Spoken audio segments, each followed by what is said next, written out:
Good evening, everybody. Thanks for coming out. I just arrived from Melbourne like 15 minutes ago, flying down the highway at full speed, trying to get here because I thought it was 5 o'clock, not 5:30. When I got here, I was very relaxed to find out I still had a little bit of time. I've also been doing a bit of lecturing and singing in the car and driving as you do, so my voice is a little shot now, which is great. But I just got back from a year in Germany 2 weeks ago, where I was in the University of Heidelberg at the Center for Apocalyptic and Post-Apocalyptic Studies, which is quite an interesting place to be working. My name is Duane Hamacher. I'm an associate professor of cultural astronomy in the School of Physics at the University of Melbourne. And I've spent the last 15 years or so of my career, from my PhD and beyond, working in the world of cultural astronomy. And I'm very happy to be here talking to everybody today, sharing a bit about the research, about the book, about the knowledge from the communities and the elders. I'm happy to do that here on Jaja country, so I'd like to recognize where we are and pay my respects to the elders. And hopefully, in the near future, I'll be working with the communities here, along with other communities around Central Victoria, to expand this work for the benefit of the community. So my talk this evening is about the first astronomers. How Indigenous elders read the stars. Am I moving around too much? I tend to be quite dynamic. I've got a wide-angle lens. All right, excellent. Push that down. How Indigenous elders read the stars. And this all began 20 years ago. 20 years ago exactly, actually. It was August of 2003. I was an American Study Abroad student at Macquarie University in Sydney, and a place I'd always wanted to go my entire life.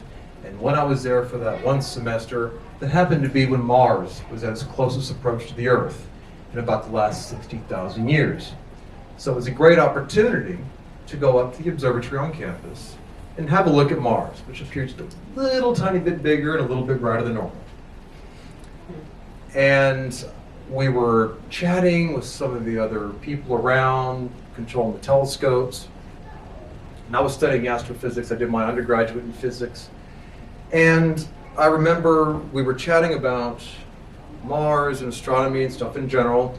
And I remember thinking, well, I wonder, what are Aboriginal views of Mars? I knew nothing about that. I grew up in the US. I didn't know anything about Aboriginal culture. Didn't know that much about Australia beyond Crocodile Dundee. I grew up in the 80s, that's what we knew, So I asked one of the people about that, and the response I got was pretty shocking. The person I came with, when I asked about that, and the response they gave us, which was not a positive one, we sort of looked at each other like, what did they say? We kind of walked off, and they were very dismissive. I said, no, there's just some myths and legends and names. There's no real knowledge or science there. And I thought, really? Okay, that's peculiar. And I went back to the US, and I came back a couple of years later because I fell in love with this place. So I came back in 2006 to do a PhD in astrophysics. I was searching for planets orbiting distant stars, but I was really drawn to the cultural side of astronomy, not so much the astrophysics. That was a bit of fun, but I wanted to make this my area of specialization for the rest of my career. And I thought, well, look, I want to learn more about Aboriginal astronomy. And people kept saying there's nothing there. And I thought, okay, so I would grab some old books and look through. And I'm looking at these stories and these narratives and these songs. And they include a lot of astronomy, and there was a lot of science embedded within that. And I'm thinking, it's right here. What do you mean there's nothing there? Surely somebody's looking at this. I'm not the only person looking at this. Come on. And I'm looking at this, I'm like, okay, they're telling a story, but behind that story is all this science that tells you about the movements of the stars, about the position of the moon, and how that links to seasons and animal behavior and stuff. It was right there. And when I asked people about it, they were just very dismissive. I thought, well, you know what? If nobody else is going to do it, I'm going to do it.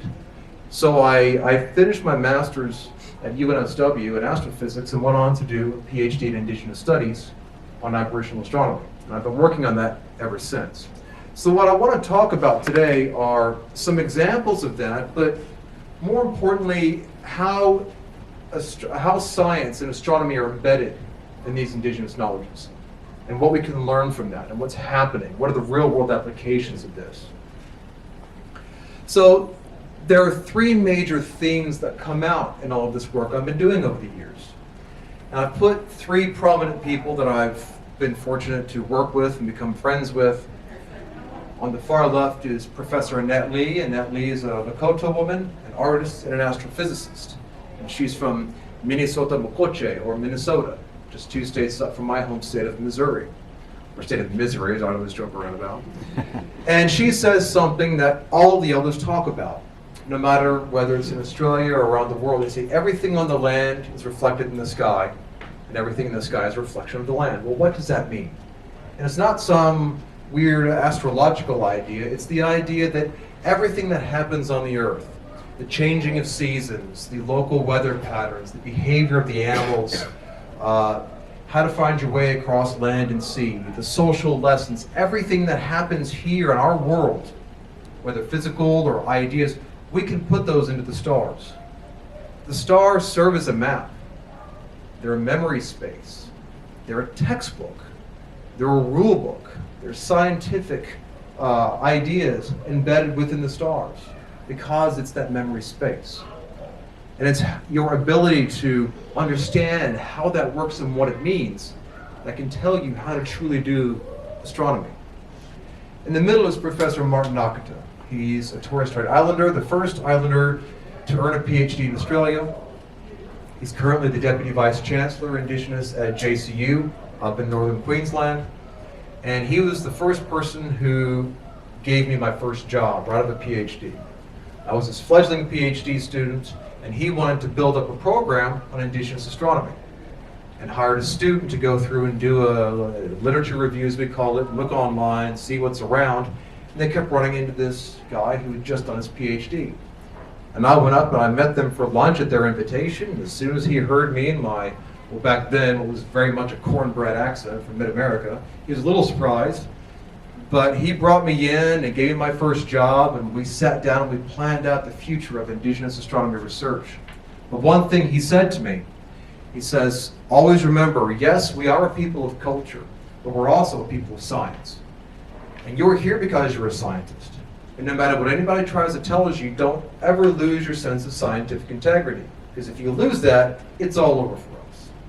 But that's why you're here. We need your knowledge of astrophysics and astronomy and how the sky works to work with us in our communities so we can help restructure some of the knowledge that's been lost, but also to help capture and safeguard it for future generations. And the person on the far right is Uncle Allo Tapin. Uncle Allo is an elder from Mare, sometimes called Murray Island in the far eastern Torres Strait. That's the island home of Edikweki Mabo. So everybody's familiar with Mabo and Mabo Day, right? And he says something that every other elder I've ever learned from also says. Your ability to thrive and survive in this world depends on your ability to read your environment, or in this case, your ability to read the stars. What do I mean by reading the stars? I mean your ability to observe and interpret all of the changes in the properties and positions of the stars, no matter how subtle. So, what do you mean changes in the properties of stars? What's a property of the star? What do you notice about stars when you see them? Brightness is one, good. What else? Position. Their position relative to each other, right? Sometimes they're by themselves, sometimes they're kind of in constellations. No, that's good. What else? Temperature. Okay, right, so we can see their color, right? The different colors. What else? You can see a binary star if you look close enough. Yeah, some of them are really close together, right? Some of them seem to move around in the sky all the time. Some of them rotate around each other. Some people, or some ancient traditions say that they were aware that a certain star was a binary star. Yeah, that's the Dogon. There's a bit of history behind that. It's not quite what it seems, but yeah. But the idea is you can observe all these changes in the properties of the stars and the positions, because they're going to tell you things that are going to apply down here on the Earth. And we're going to get into some fun examples of that. So the first thing most people think of when we talk about astronomy is constellations, right? Constellations, a group of bright stars, we connect the dots to trace out a familiar pattern. So everybody knows a constellation, right? Throw out a constellation. Orion. Orion, very good. What's another one? The saucepan. The saucepan's part of Orion, right? What's the most famous one here in Australia? Southern Cross. Do you know the Southern Cross is the smallest constellation? Of the 88 Western constellations, that one's the smallest. So you get an idea for what constellations are. And there are lots of constellations in Aboriginal and Torres Strait Islander cultures. They tend to be a little bit more common in Torres Strait cultures and a lot of Aboriginal cultures across the country. Each star has a specific and unique meaning. And there's, of course, names for all the stars in the sky. One elder that we work with, Uncle Duane Hamacher, he's a senior Waterman elder. He's in his 90s, and he can name upwards of 3,000 stars in traditional names. But there's something else that you're going to find very common in Australia and in Southern Hemisphere cultures, which are not constellations traced out by the bright stars, but constellations traced out by the dark spaces between the stars. And the main reason for that is because the Earth is tilted off on its axis. We all learn in basic astronomy. And the south half of the Earth, the southern hemisphere, is tilted towards the middle of our galaxy. So we can see the whole middle part of our galaxy. We can see the Magellanic Clouds, which are dwarf galaxies. There's so much more to see in the southern skies than we can see in the northern skies. That's one of the things I loved about moving down here. The first few months I was in Sydney, couldn't see anything. But you get outside of Sydney, first time I went out to rural New South Wales, I was really blown away. The first time I went to the desert, it was like a magical experience. But in those dark spaces within the Milky Way, in astrophysics terms, they're areas of cool gas and dust, but they trace out lots of familiar patterns in silhouette. Of course, one of the most common ones that I'm sure everybody's heard of at some point is that of the celestial emu. Can everybody see the emu? You're like, maybe, maybe not, right? So here's the Southern Cross, right? Everybody's most famous constellation, the two pointer stars, which point to the top of it. The coal sack is this dark space right here. You can look up, you can see Antares. Here's Scorpius coming down. Sagittarius is here. Looks a bit like that. Beautiful silhouette, right? So you can see that emu in the sky traced out. And what the emu can tell you are lots of different things. If you observe its position in the sky and know how to interpret that, how to read that, you can learn a lot. So I'm going to share some knowledge that was passed on from Uncle Gillard Michael Anderson, a senior UYU lawman. And he's one of the co-authors of the book, The First Astronomers. And so is Uncle Aldo Topin. And he talks about how if you observe the emu in the sky, that part of the Milky Way, after sunset, come April and May, once the sun's gone down, that part of the Milky Way is completely up in the sky. It is seen as a female emu, and she's running. Why do you think the female emu might be running at that time of the year? They're chasing the males, not chased by, they're chasing the males, right? Because it's the females who chase the males during the mating season. She kind of literally runs circles around him. And when she does that, they begin building the nest, they mate. She lays a pretty large clutch of eggs. And I don't know if anybody's ever seen an emu egg before, but they're pretty bloody big, right? They can hold 6 to 12 chicken eggs. They're quite large. And she can lay a clutch of up to a dozen or more eggs and lay 2 or 3 clutches in a season. If you start doing a little bit of number crunching, that's upwards of 35 kilograms of eggs laid in one season. After that, and spending all of her time chasing the males around during that mating season, do you think she's going to have the physical energy to then sit on those eggs and incubate them for another 2 months? No chance. That's the male's responsibility.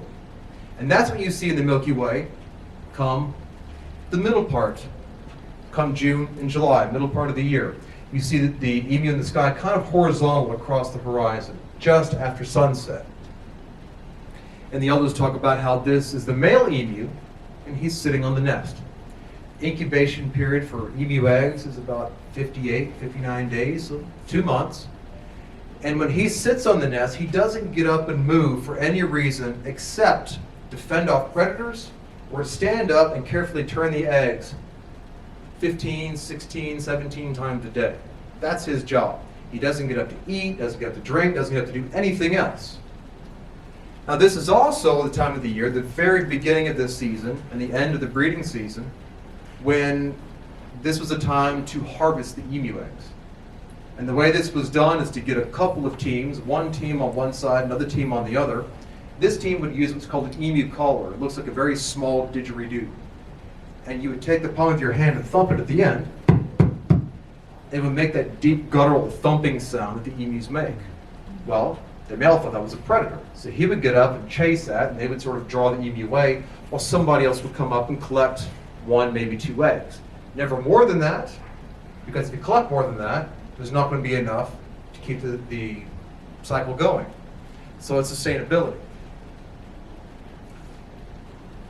As the year progresses, so we start to move into August and September. Now it's seen as the male emu, and he's getting up off of the nest because the chicks are hatching. And it's now his responsibility to rear those chicks, to fledge them, to bring them into the world, teach them the ways.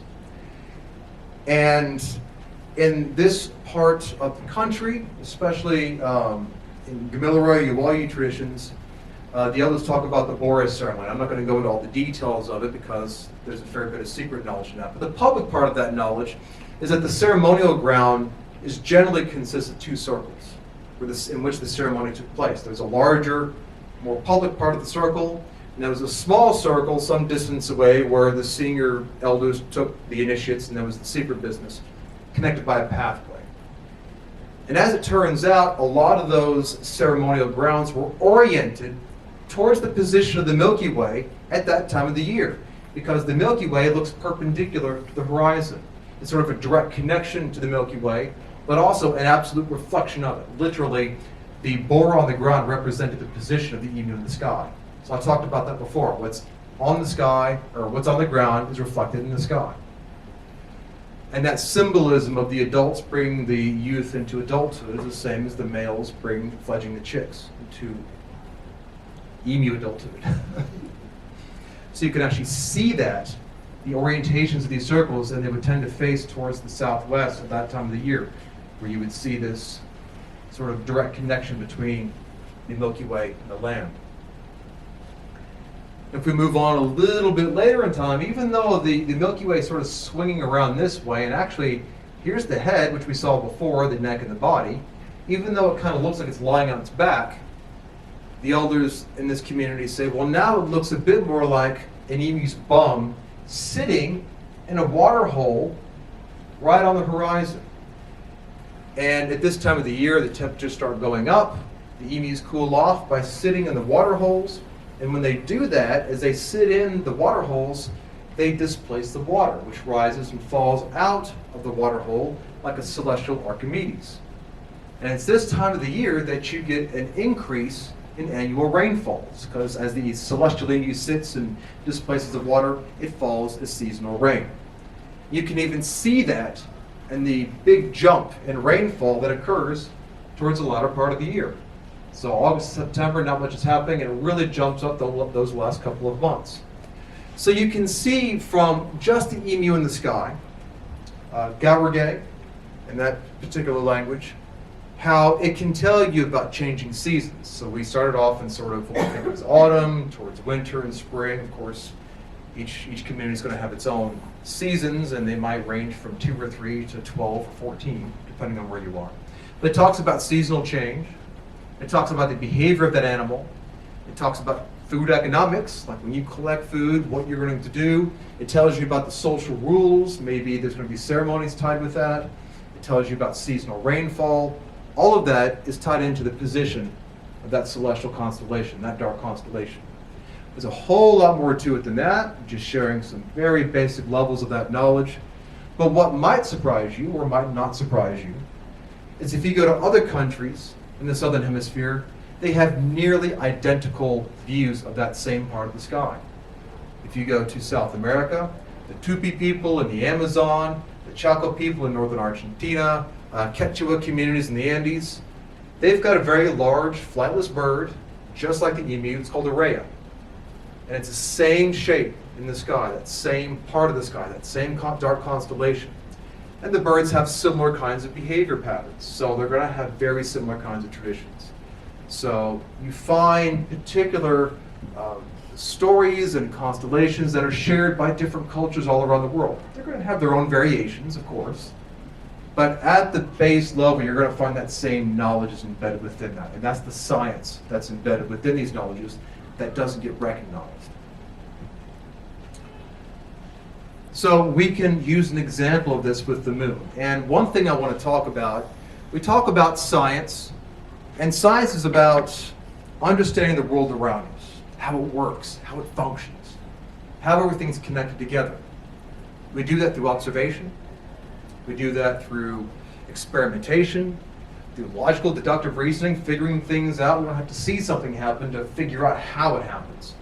Noticing these network connections between all these different systems around us. And taking that knowledge that has some kind of predictive purpose, that can tell us about something that's going to happen in the future, and that knowledge is passed on. Well, how is the knowledge passed on? The way we tend to pass on knowledge now, we do it through videos these days, right? Well, we write things in books or journal papers, textbooks, and we teach it in classes. In cultures where you don't have like a structured phonetic written language, which is most cultures in the world through most of human history, you have to pass things down orally. And our brains are wired for orality. Our brains are wired to memorize huge amounts of information. You might not think it because we don't have to look anything up anymore. We just grab these bloody devices here. If we've got a question, we look it up. And we're losing our connection to that. We're losing our connection to our own ability to understand how our brains work, how we evolve, how we're literally hardwired to be able to memorize huge quantities of information, and the techniques that we use to pass that on. So we create stories and narratives that can connect things together, that are easy to remember. But we have to find things that are memorable, right? And it's usually not boring stuff. It tends to be things outside the normal day-to-day experience, right?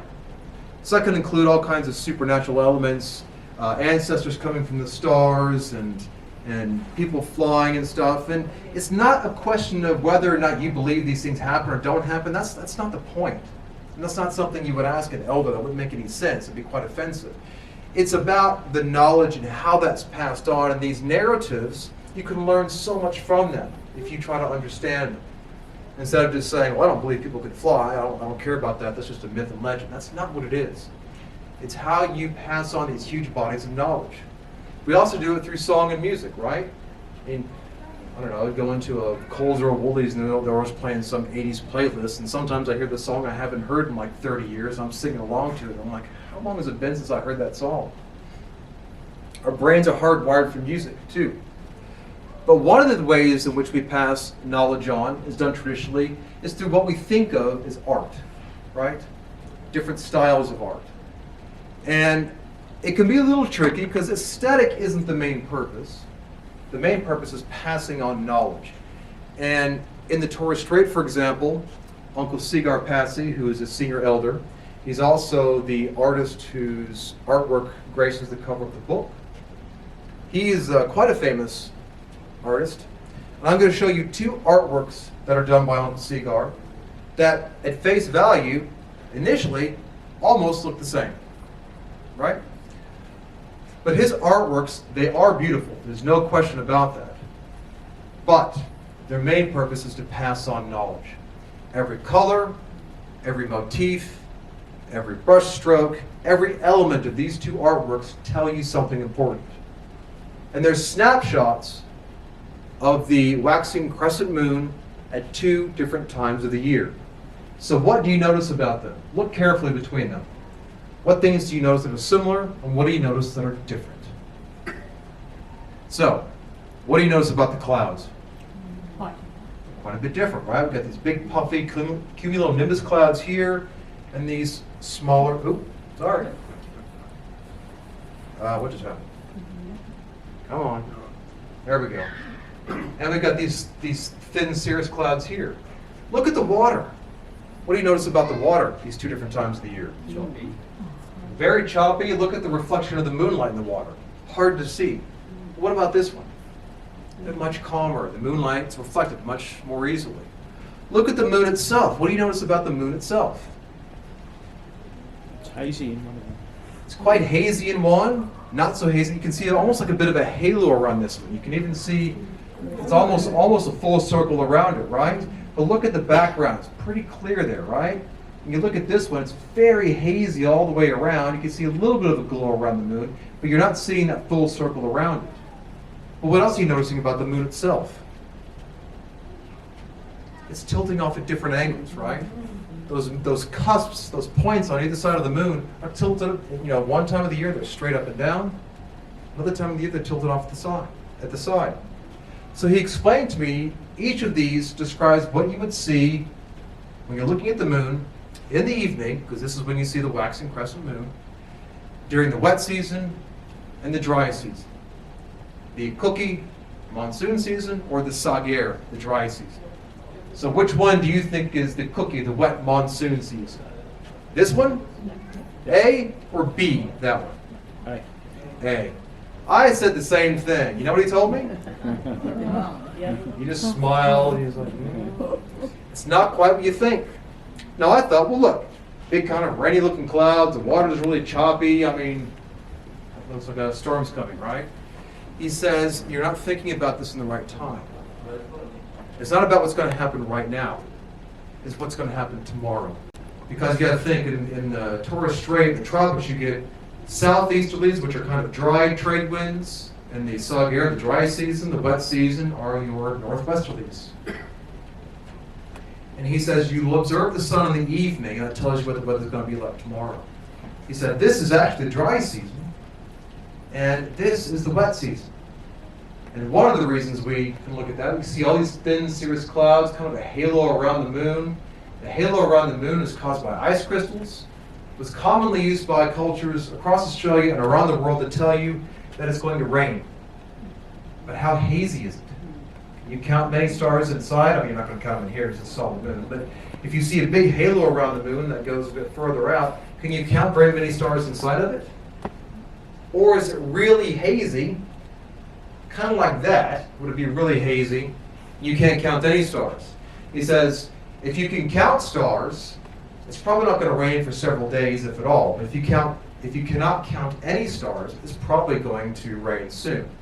Now the reason for that is because these moon halos and these cirrus clouds, they form when high up in the atmosphere it's very cold. You get ice crystals. And these ice crystals, these moon halos, these cirrus clouds, they develop in low fronts. And what do low fronts bring? Low fronts bring rain, right? But in this time of the year, even though it's dry, it's going in a different direction. It's not going to be bad weather tomorrow. It's going to be beautiful weather tomorrow. So by knowing how to read all the different environmental elements around you, the position of the moon, the clouds, the stars, the haziness of the sky, the water, the reflection of the moonlight in the water, you also have to look at pay attention to the animals, like types of insects flying around. They'll all tell you something about your environment. And they'll tell you about weather and seasonal change.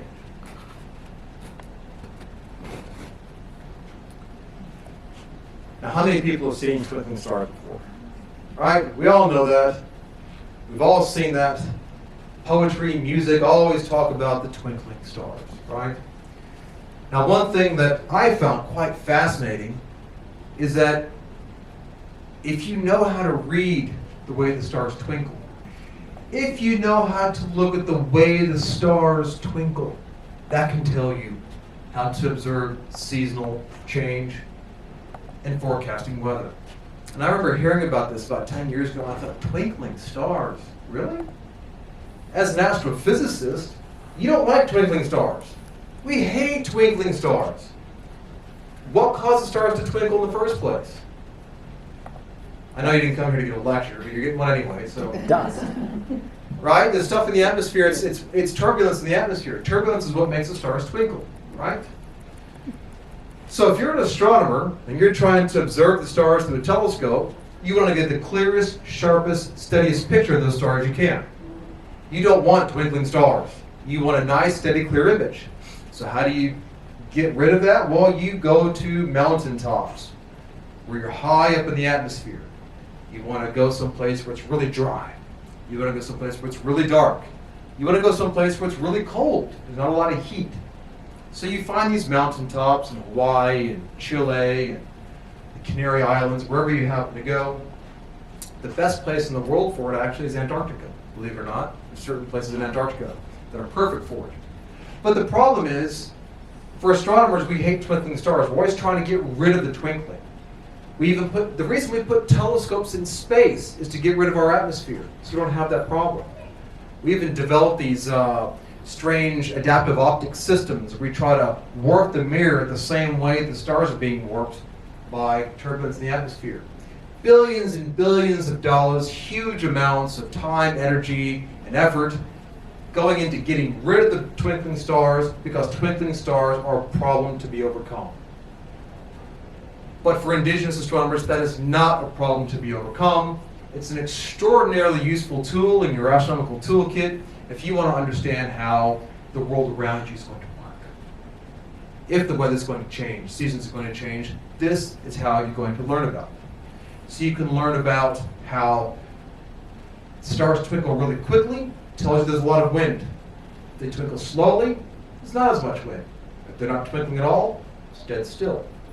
But you look at the colors of the stars. Are they changing color? Are they kind of hazy? What are the different properties? What does it look like altogether?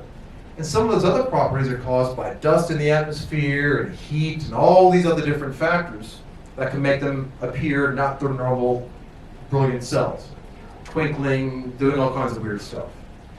Well, from cultures from here in Australia to the Inuit and the Arctic, all around the world, if you know how to read them, they'll tell you something important. And what I'm going to do is play you a video. This is Uncle Allo singing a traditional song from the Torres Strait.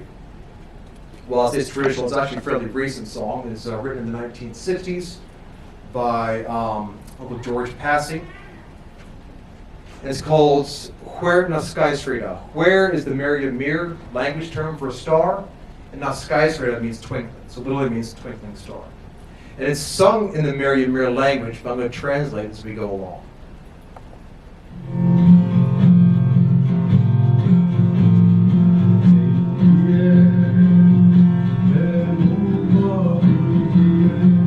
Why is it so calm tonight?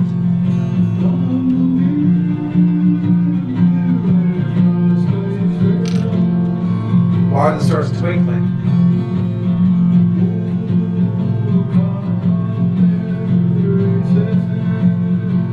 Like embers in a fire.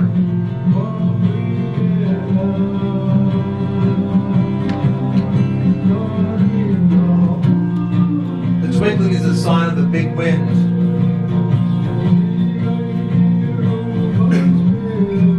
Taking rain clouds and moving them, shifting them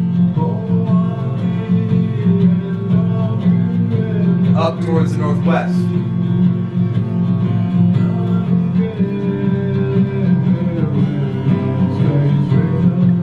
Why are the stars twinkling so brightly?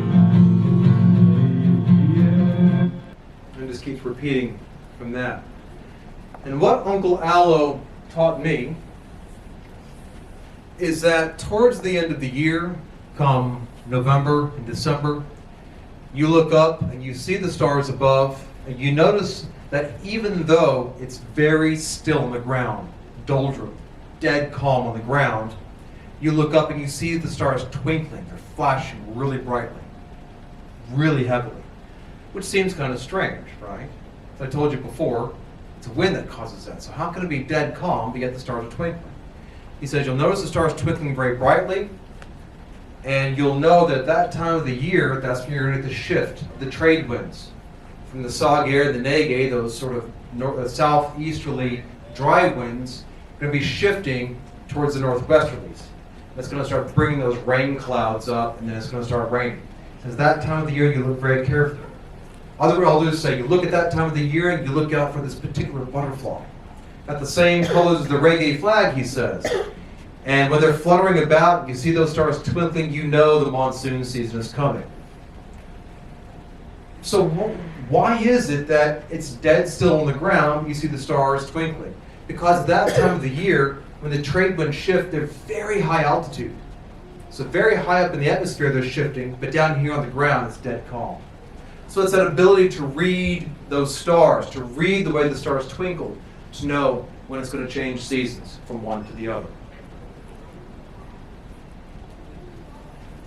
Now, one of the last things I want to talk about, while we've still got, we're doing okay on time, is an idea about variable stars. Well, if I talk about variable stars, what's varying? What do I mean when I say variable stars? A variable star is any star whose brightness changes over time. I talked about twinkling stars. Isn't that the same thing? Kind of, yeah. Twinkling stars are caused by stars quickly changing in brightness in our atmosphere, right? But variable stars out in space change their brightness maybe on the order of hours, maybe on the order of decades, but they change their brightness. Some of them, it's part of the star itself, the internal structure of the star. It may expand, and when it expands, it gets brighter. Sometimes you'll have, like you said before, binary stars. Maybe there's two of them orbiting each other, and we happen to see it edge on. When they move in front of each other, the total brightness dims a little bit. Now, in Western science, the history of science, variable stars, especially those caused by the pulsating of stars, which tend to be these red giants, was only credited with the discovery in about 1840 by John Herschel, who was an astronomer who was observing these back in the 1830s from the Cape of Good Hope in South Africa. And what he did is, there were ideas floating around that some of the stars would change in brightness. So he simply looked at a patch of sky, and he picked a handful of stars, and he wrote a list of the brightest stars in the order of their brightness. So if they don't change in brightness, that list will always be the same. But if one of them changes in brightness, it's going to move up and down that list, right? Well, around that same time, in a couple of different parts of the country, one in particular, Narrandera country down in South Australia along the Coorong, there were stories about Waiangari that were being passed down. And there are different variations of this particular oral narrative, but they've got a very common theme. Waiangari was seen as a young man going through initiation. During a particular period of this initiation, he had to go prove himself.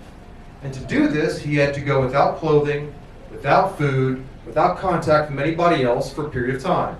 Week, 2 weeks, along this line. So, Waiangari literally means red man, because even though he had no clothes, he was covered in red ochre. And while he was out, during this period of time, off on his own, these two other women saw him and wanted for him to make them his wives. But that was taboo. He wasn't allowed to do that.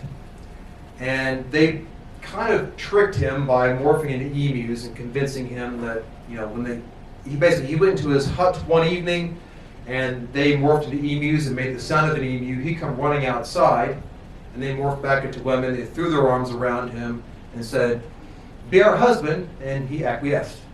But he wasn't supposed to be doing that. All three of them broke a sacred taboo. And the punishment for breaking this taboo was death.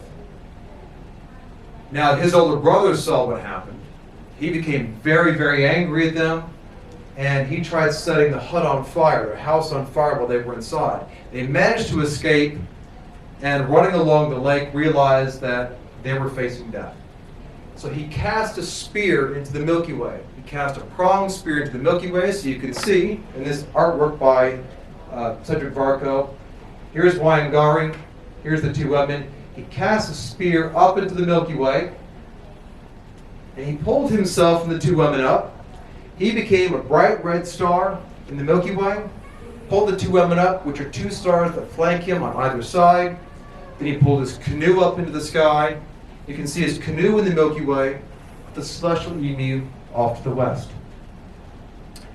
And the traditions describe how every year around September, September, early October, you're going to see just after sunset, Waiangari, the two women in the canoe in the Milky Way, directly high above. That tells you the springtime is coming. That tells you that you're coming out of the winter, you're coming out of that wet season, The animals are rejuvenating, plants are rejuvenating, everything's kicking off from that winter slumber. But every once in a while, Waingari will get hotter and brighter. And that signifies to the people the importance of obeying traditional law. It's a lesson in the stars. Now, when early anthropologists began writing these stories down, not knowing much about astronomy, they tried to figure out, well, who is Waingari in this celestial canoe with the two women on either side in the Milky Way, up in the sky at this particular time of the year? They thought, well, it's bright and it's red. It must be Mars. Hang on. Does Mars make any sense? What's wrong with this picture? Why does Mars not make any sense? Because it's not in the same position every August, September. Right. It's a planet. What does planet literally mean? Wanderer. Wanderer, right? It's wandering around. The planets all move around in the sky along the ecliptic, right? Mars might be in the Milky Way at that time of the year, but that's not going to be that way every year by any means. It could be anywhere else. Well, who are the two bright stars next to it? One of the early anthropologists asked another astronomer, not an elder for some reason, but asked another astronomer, and he said, oh, well, I don't know, maybe it's two other planets, and they're all three come in conjunction once in a while, I don't know. Well, that didn't make any sense either. Now, I had a colleague a few years ago send me a paper he'd written about this. And he says, I don't think Waingari is Mars. What do you think? And I'm like, oh, I'll have a look. I don't know. I've never heard of this story before. And it became very obvious it wasn't Mars. It was very clear by a whole lot of different reasons. And of course, talking to community members since then confirms the obvious. It's not Mars. It's the star Antares. The two wives are the stars Tau and Sigma Scorpii on either side. Now you see these three stars? If we go back and look at the original image I showed you a minute ago, you see them? Kind of a similar orientation, right? Not a straight line. This is the celestial canoe, Scorpius, which is a celestial canoe with cultures all around Australia and the South Pacific, very common. It's a little bit funny because it not being Mars is actually in the name. Who is Mars, the Roman god of? War, right? Red, fire, blood, passion, god of war. What's the Greek equivalent? Aries. Aries, right? This star, Antares, literally means the anti-Aries, or the rival of Aries. It literally means not Mars, right? But because the ecliptic, the path of the sun and the planets, goes through Scorpius, that's why it's a constellation of the zodiac, sometimes Mars does come close through Scorpius, comes close to Antares. They're both similar brightness, they're both dark, or they're both very bright red. They're both rivals fighting in the sky. But what's curious about this and what changed the history of science is that these traditions talk about this star getting hotter and brighter every once in a while. Astrophysical observations show that if you look at the brightness of Antares over time, it changes by 1.5 magnitudes about every 4 to 4.5 years. So if you observe this star closely over several years, you're going to notice it very noticeably change in brightness. So this shows that Aboriginal cultures in Australia had already long observed variable stars way before Western science knew anything about it. And the Western science discovery of variable stars carved a whole new pathway in astrophysics. It's one of the ways that we try to find planets around distant stars, because if a planet moves in front of a star, it makes the light dim a little bit. It's variable. And we can look at the geometry of that and try to figure it out. That's what I was doing my PhD on before I switched into Indigenous astronomy. So we can see the science embedded within this, and it shows you the careful observations that were done over long periods of time to be able to notice something that most of us looking up at the sky would never pay any attention to. But within traditional cultures, you have people who have expertise in these different areas. And you have people in different cultures, all across Australia, Torres Strait, around the world, who are experts at astronomy. In the Torres Strait, this person is called a Zugable Mabaik. This literally translates to constellation person or astronomer. They go through several years of intense instruction to become a Zugomobai, and then go through many more years of that. It's no different than going through a university degree and getting a PhD in astrophysics. They become specialists in certain parts of the sky, just like astronomers do. They become experts at certain areas of astronomy. So this idea that ancient cultures, indigenous cultures, going back tens of thousands of years until now, didn't have any science is ridiculous. Of course they have science. There's tons of science. And scientists today could learn a lot if we start listening to elders. Instead of dismissing the traditions, oh, it's just myth and legend. No, it's not. These are important bodies of knowledge that contain a whole lot more than just science. But there is a whole incredible layer of science behind that. That doesn't get recognized, it doesn't get acknowledged. But what's happening now is the tides are turning in a very positive way. Modern astrophysics research we're doing right now, setting up new international collaborations and new research centers. Indigenous astronomy is becoming a focal point of the research. Not just in education and outreach, but the actual research. Why? Because if you get the book, The First Astronomers, you'll see lots of examples about how indigenous knowledge has guided astrophysics research. Or, if we'd have just bothered to look at this stuff 150 years ago, we could have learned a lot more than we know now, or than we knew back then. So, there are traditional stories that talk about bright new stars appearing in the sky and then disappearing.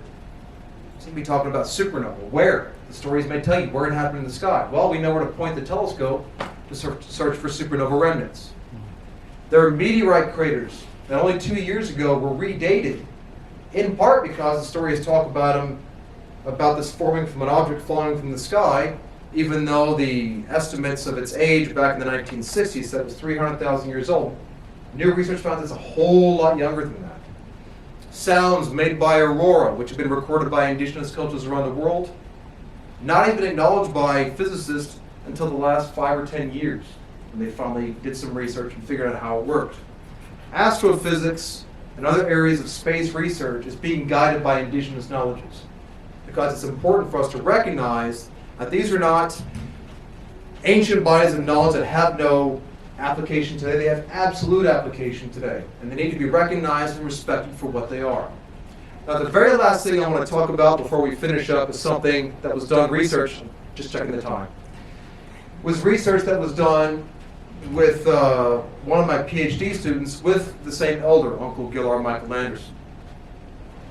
And what he learned from this was remarkable. This is a great experience of the elder teaching. Well, PhD student, he's 77 years old now. He's not exactly a young fellow. He's actually older than the elder. But it's not about age, of course. It's about knowledge sharing.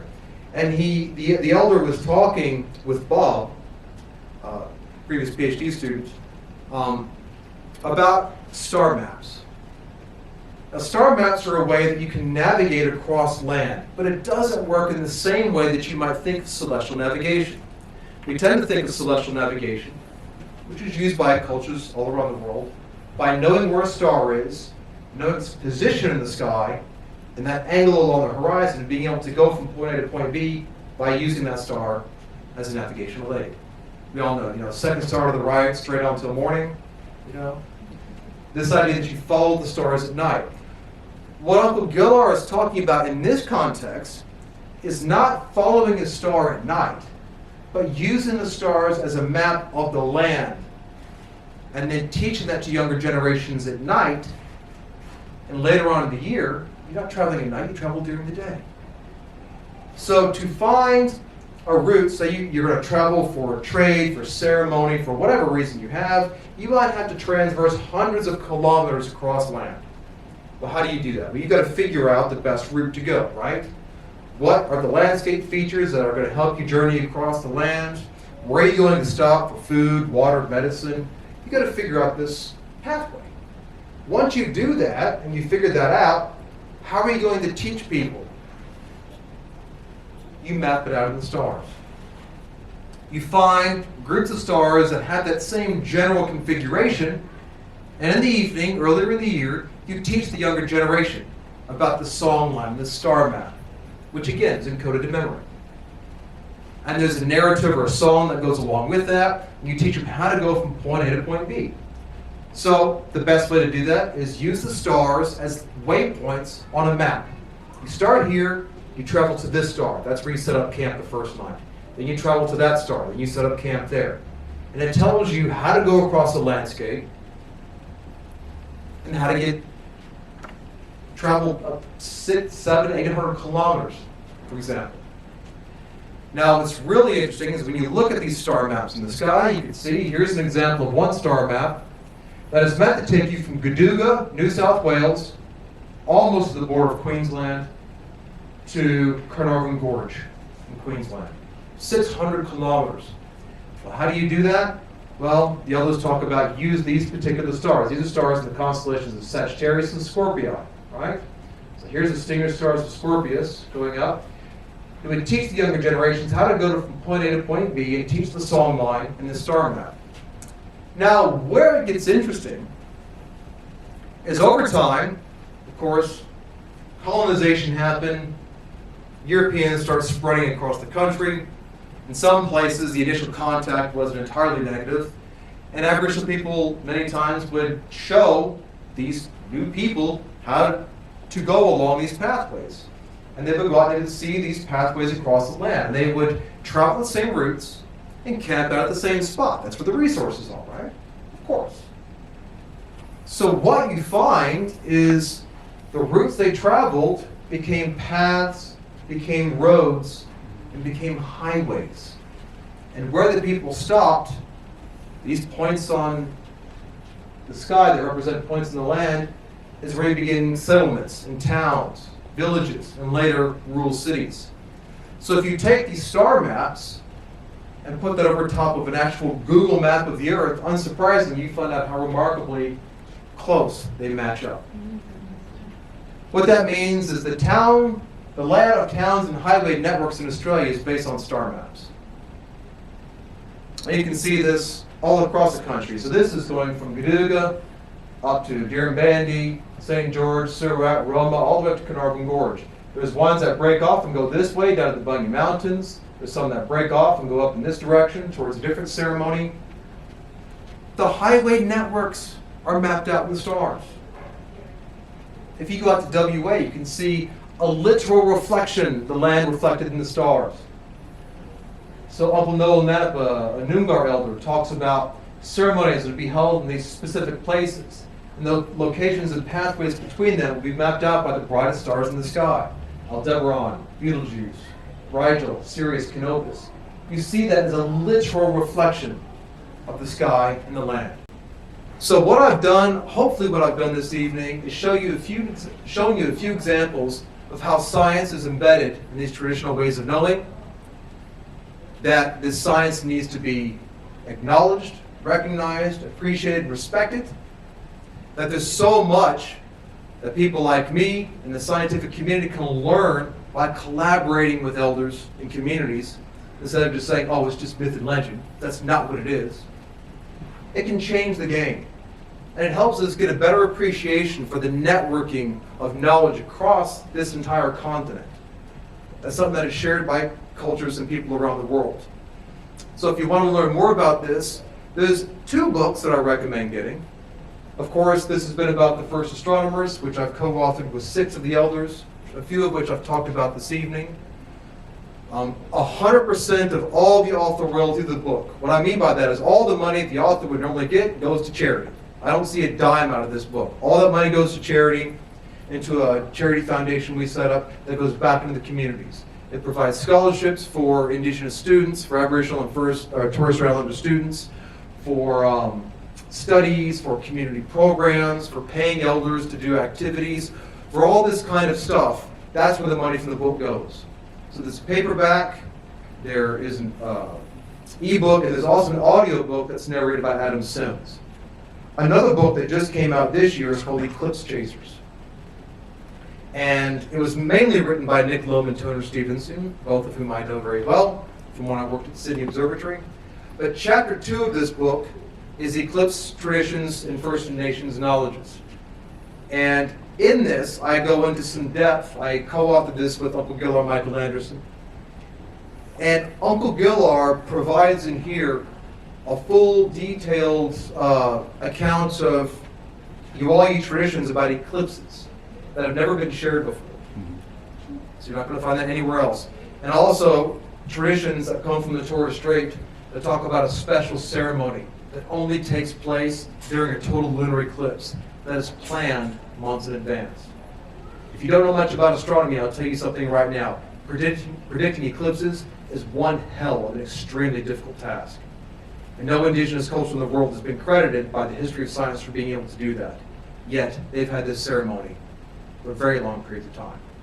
So, look at these two books. I think the library here has got some copies of that. Yep. You can also learn more by going to aboriginalastronomy.com.au or thefirtastronomers.com to get more information about resources and learn more about the communities and their knowledges. Thank you. Go ahead. If anybody's got some questions, comments, criticisms? I noticed one of the screen you had twinkling stars and flickering. Is that the same? Or is that Yeah, just kind of twinkling, flickering being the same thing. The term used in Western science is called scintillation. It's the same thing. Flickering, twinkling, just that rapid change in the brightness. I think it was the other here, Uncle Rusty Peters, who talked about them flickering. But that's a great example of seeing, this is some Gidjas, the very northern part of WA. And he's talking there about how you can look at the different way the stars twinkle, It's either flickering, it's getting hot. I mean, this is just one excerpt. There's a whole thing where he talks about that. And there's a book from his community. It's an art exhibition book, but they dive into all this astronomical knowledge. There's a lot of knowledge about the stars and the moon in there, which is quite remarkable.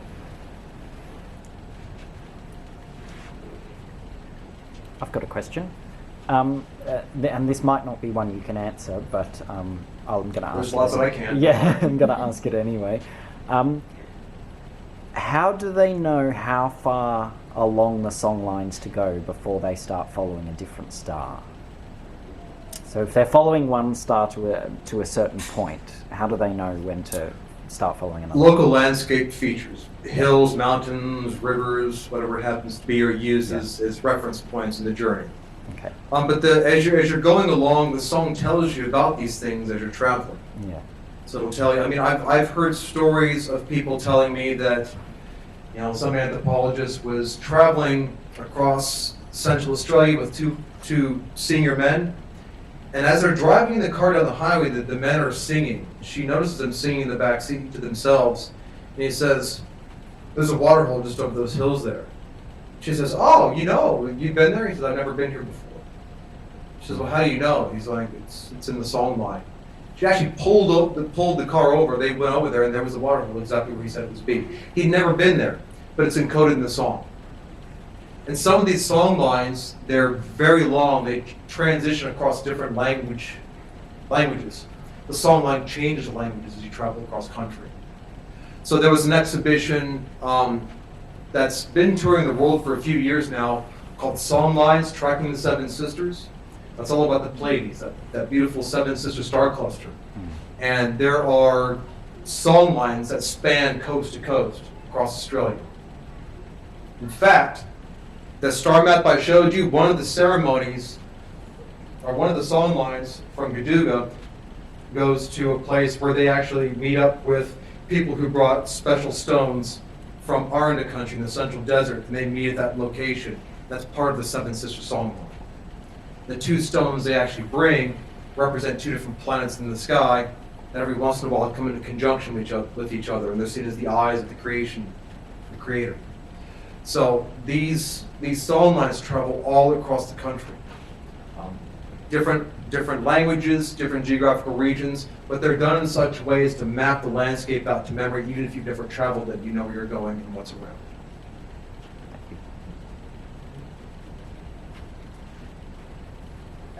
As a white fella, how have you found it going into community and trying to gain this level of trust that you must have in order to write this book and gather this information?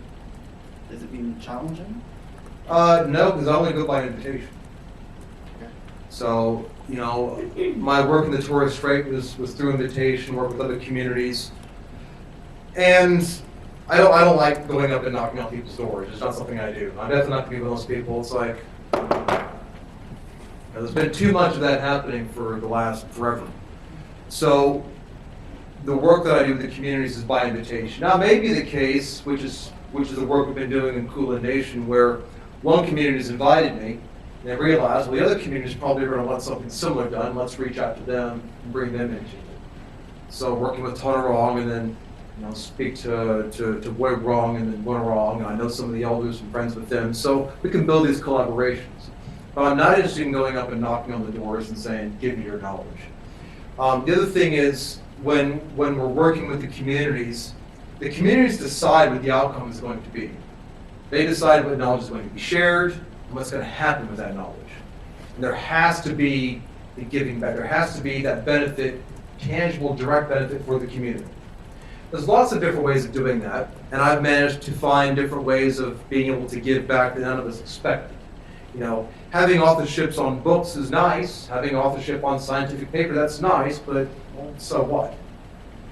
But having stars in the sky recognized by the global scientific community by specific Aboriginal names, that's something a bit different. That's something that we've managed to do, because I'm in the working group within the International Astronomical Union that's responsible for naming stars. Did you know the 5th star of the Southern Cross is known by an Aboriginal name? Did you know that? No. The 5th star of the Southern Cross, a little one, to the lower right, that is known globally. If you look it up on Wikipedia, you'll see it. It's Ginan, G-I-N-A-N. Ginan is a Wadman term, which means it refers to a dilly bag filled with songs of knowledge. It's part of this longer song line traced out the Southern Cross and all the other stars of that area. But that is known globally by its Wadman Aboriginal name. There's also stars that are known by Wadman, Wargaya, Wachibalik names, Gamilaroi Uwalyi names, and Bunurong names. There's also 5 asteroids floating around between Mars and Jupiter that are several kilometers wide that are named after Marcia Langton, Professor Martin Nakata, Uncle Cigar Passy, in the entire Miriam community, and Uncle Gilroy Michelangelo. They've all got asteroids in space named after them. That was something, didn't quite excited, never thought about that when we were doing the research, but it was something that we were able to do for the communities. And when I had certificates made up and sent to the Torres Strait, they held a ceremony in honor of that. So when the kids go to school, they look up and they can see the name of their community, the name of one of their elders is actually in the stars. It's an asteroid with those names. And we've been working with them on developing, I don't know if anybody knows, a few years ago, a series of commemorative coins called Star Dreaming. So I was the consultant for those. And one of those coins comes from it features Bazon, the shark, from the Torres Strait. The artwork was Uncle Cigar Passy. It was the cover of the book as well. So that was an exciting thing to do, to have these commemorative coins circulating. We even did a Werner Herzog documentary up there to showcase shooting star dance that hadn't been performed on the island in 50 years, to share with millions of people around the world. That's something the community wanted to share. So there's lots of these ways where, yes, we're doing research, but it's for the benefit of the community. So what we're having to do now is develop these into educational programs, and then create this giant online encyclopedia so the community can access at any time their own knowledge, right? And add on to it as time goes on. So that's been kind of the process that we've been going through to do this kind of work. The whole chunks of knowledge that have been lost by the tribal groups, say in Victoria, New South, that were not documented before. The complete eradication of those tribes, the death, those chunks, they can't. How much is that a missing piece within the whole thing?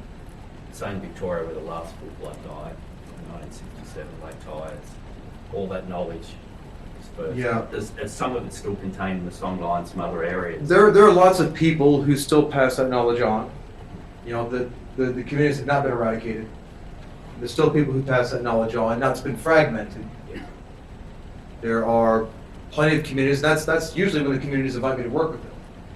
Say, well, our knowledge of astronomy at the stars, our traditional knowledge, is not nearly what it used to be.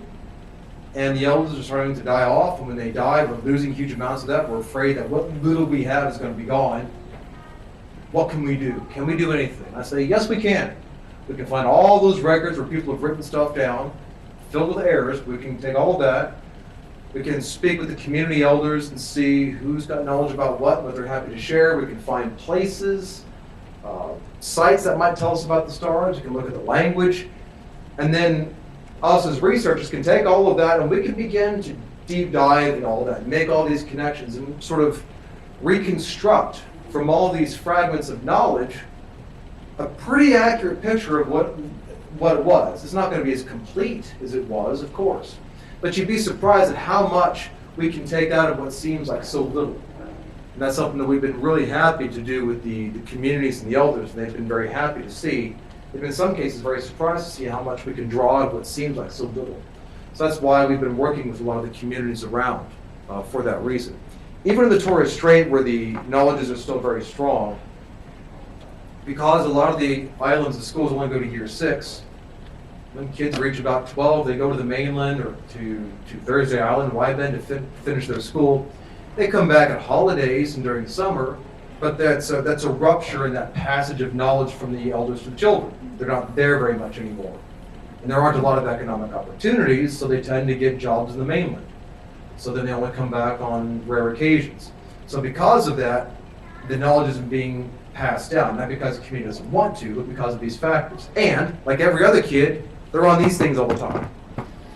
And these are designed to be highly addictive. So you're online messing around with that. But I tell you what, I've been up to the Torres Strait so many times, and as soon as an elder sits down and starts talking or singing, kids drop everything, and they're right there. As I'm telling them they need to, nobody's saying go there and listen to Auntie so-and-so. The kids want to do that. The kids are thirsty for the knowledge and the connection, and they love it. And I've had some of the kids come up and start talking to me about the stars, and they know more about astronomy than physics undergraduates that I teach. So the knowledge is still very strong in many areas. I've got one question over Zoom. Deirdre says, you mentioned the moon, and she's wondering how Indigenous cultures regarded the moon. This is probably a fairly big question, but I wonder, could you give us a little A lot of different ways. Yeah. That's a huge question, and I talk about the science behind the knowledge because I'm a scientist. I don't pretend to be an expert on anything Indigenous. I don't pretend to be an expert. I can speak with an authority on all these things about astronomy. I know my limitations. I know a few basics, like the moon is often characterized as a man, as a male figure. That all the properties of the moon have importance and meaning. Like we talked before about seeing the crescent shape and where those points angle different times of the year. Is there a halo around the moon? Why does the moon have spots on it? In some cases, it's somebody who's there's a story about somebody getting beat up or mud thrown at them or burned or something like that causes those spots.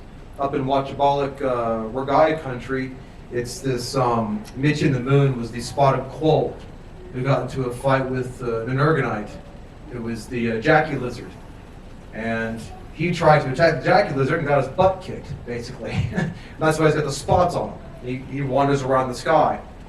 The zigzag motion of the moon tells you something important. Why is the moon always, this dynamic between the moon running away from and then coming back towards the sun?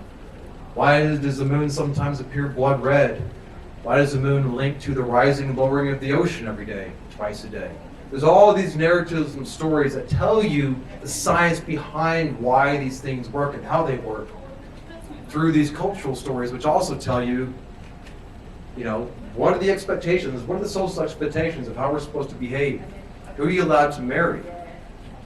How do we manage all these things? They're in these narratives. So there's a lot of different ways the moon is described. It's not always a man, sometimes it is a woman, sometimes it's an animal, depends on what it is. But these narratives are really deep and complex, and they can tell you about the relationship between everything you see in the sky and everything that happens on the land. One last one I'll end with is this Really great tradition. Actually, you had a question. I was just going to say, could you paint a bit of a picture of, I imagine you in the dark, looking at the sky, talking to people whose first language is in English, and you're trying to discuss quite complex scientific stuff. How does that work? You'd be surprised with the elders knowing. All the elders I've spoken to not only are fluent English speakers, but are trained linguists. Right. One elder I sat down and spoke with, he's got a degree in linguistics. Yep. And most of the time I'm not with them at night. I'm Okay. talking to them during the day. Yeah. You know, they say, well, nighttime we got families and dinner and things to do. We're not going to be outside. Yeah. Now there was one instance where I was speaking with Uncle John Barsa, and everybody kept saying, "Go speak with John Barsa. He knows the stars." And we sat down for 2 hours one day and had a conversation. And he deep dove. I mean, years later, I'm still going through everything, trying to unpack what he taught me. We only ever had that one meeting. We're trying to meet up again, just didn't happen. Every time I go back to the island, he'd be in Townsville, at the hospital or something. We just kept missing each other. And then a few years later, Uncle Allo gave me a phone call and said he passed away. He was only 55, but he passed away from diabetes. So we were supposed to meet up again to go out at night so he could show me. Because he's telling me about many of the stars and constellations, and I'm able to figure them out because of my knowledge of astronomy. We actually had my computer with Stellarium, the software on there. He's actually pointing stuff out on that. But it's still a little bit different from when you're looking outside and seeing it for real. So it becomes a little bit of a tricky problem. How do we do this, you know? So that's one of the things that we're actually working on. But the story I wanted to recount from the moon, to just throw something out there which I found quite interesting, from the island of Era, which is the island north of Mer in the eastern Torres Strait. The community talks about the moon is a man, younger man, very attractive, and the evening star, Ilthwel. So Meb is the moon and Ilthwel are the morning star.